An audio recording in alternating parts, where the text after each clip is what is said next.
দরকার হয় দরকার একটা প্রশ্ন ধন্যবাদ জানাই।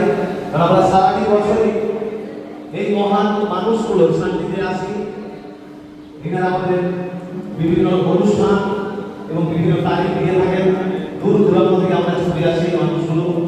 সত্যি কথা বলতে কি আমাদের মানুষগুলো দেখতে পাই না, একটা অনুষ্ঠানে স্টেজ দেখি, শিল্পীকে দেখি, একটা মিউজিশিয়ানকে দেখি, একটা ব্যবসাকে দেখতে পাই, একটা সঞ্চালককে দেখতে পাই, আর বিশেষ করে দেখতে পাই স্ত্রী। সেইভাবে বিশেষত আমরা কাউকে চাক্ষুষ করতে পারি। আমরা যেটা চোখে দেখি সেটাকে বিশ্বাস করি, এটা কিন্তু আমাদের মননে জানা আছে। কিন্তু এত বড় কর্মকাণ্ডের পেছনে যে কিছু মানুষের অবদান 99% বলতে হবে, 99% বলতে হবে, 100% এর দিয়ে ওনারা আমাদের সহযোগিতা করবেন।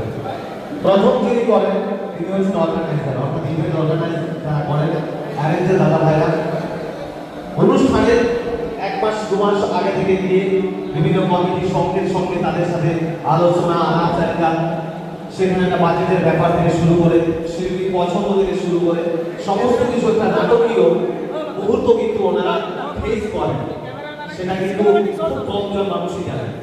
তারপরে যদি আসতে হয় আমাদের এই কণ্ঠ শ্রোতা মণ্ডলীর কণ্ঠ মহলে প্রেরণ করেন তিনি হচ্ছেন পুরুষ সাউন্ড এবং এই পুরুষ সাউন্ডে আজকে যিনি সহযোগিতা করছেন সঙ্গীতের সাউন্ড ইঞ্জিনিয়ার সাহেব এবং ওনাকে আমি আমার নতমস্তকে প্রণাম এবং শ্রদ্ধা জানাই।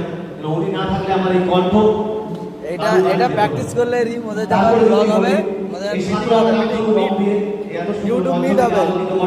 প্রত্যেকে নান্দনিক করে তুলেন আমার সেই লাইট জ্যাম হাউস, সেই লাইট ইঞ্জিনিয়ার, লাইট অপারেটর থেকে শুরু করে সেই লাইট জ্যাম হাউসের সাথে জড়িত যারা প্রত্যেকেই তারাও কিন্তু 100% এফোর্ট দেয়।